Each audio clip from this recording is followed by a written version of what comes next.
Hello guys, আসসালামু আলাইকুম। কেমন আছেন আপনারা সবাই? আশা করি অনেক ভালো আছেন। আমি আলহামদুলিল্লাহ অনেকটাই সুস্থ। তো আমার ছোট্ট মেয়েটা সাইকেলের জন্য অনেক বায়না করছিল, তো ওর জন্য একটা সাইকেল কিনেছি। তো সাইকেলটা পেয়েও অনেক খুশি।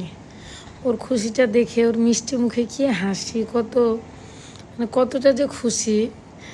ও সাইকেলটা কেনার সময় বলতেছে এটা আমার, এটা আমার। আমি ওকে দুষ্টুমি করে বলতেছি এটা তোমার না, বলছে না আমার। তো এখানে অনেকগুলো ছবি আমি বাঁধতে দিয়েছিলাম, মানে ফিল্ম লাগাতে দিয়েছিলাম অনেকগুলো ছবিগুলো চলে আসছে। দেখেন মামা ভাগ্নের ভালোবাসা, কত সুন্দর মুহূর্ত। যাই হোক, তো ছবিগুলো চলে আসছে, তো আমি একে একে দেখছিলাম যে ছবিগুলো কেমন হয়।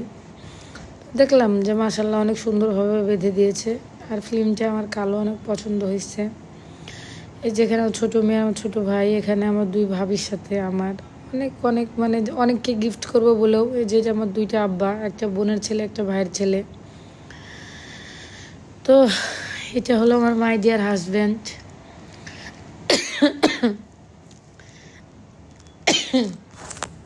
তো যাই হোক, কথা বলতে বলতে, হাজব্যান্ডের কথা বলতে বলতে কাশি হয়ে গেছে, মানে আর বলতে চাচ্ছি না। আর এই ভিডিওটা আমার ব্লগে দেওয়া আছে, আপনারা দেখতে পাবেন। তো ছবিগুলো অনেক সুন্দর হয়েছে, বাট অনেক মনের মতো করে সাজাইছি। তবে হ্যাঁ, ভিডিওটার মধ্যে একটা কথা বলি, সম্পর্কে কীভাবে টিকিয়ে রাখতে হয় এটা আমাকে শিখাইতে এসো না। হ্যাঁ, যাদের মনে আমার জন্য বিষে ভরা, তাদের সাথেও আমি ভালো ব্যবহার করি, হেসে কথা বলি। আমি জানি যে তারা স্বার্থের জন্য আমার সাথে মিশে, স্বার্থের জন্য আমার সাথে চলে।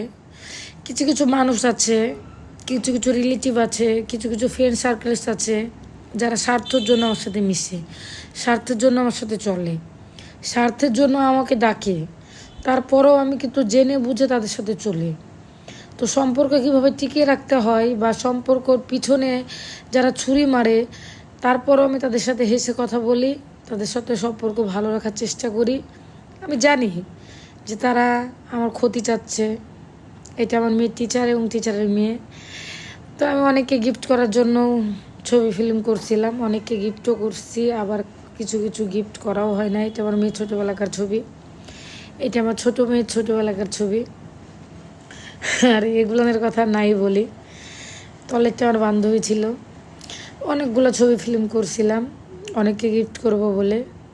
তো যাই হোক, কথাটা বলার কারণ হলো, এটা আমার একটা বান্ধবী। তো আমি একটা এমন মানুষ যে আমি জানি যে কেউ আমার সাথে চলে কেন, কেউ আমার সাথে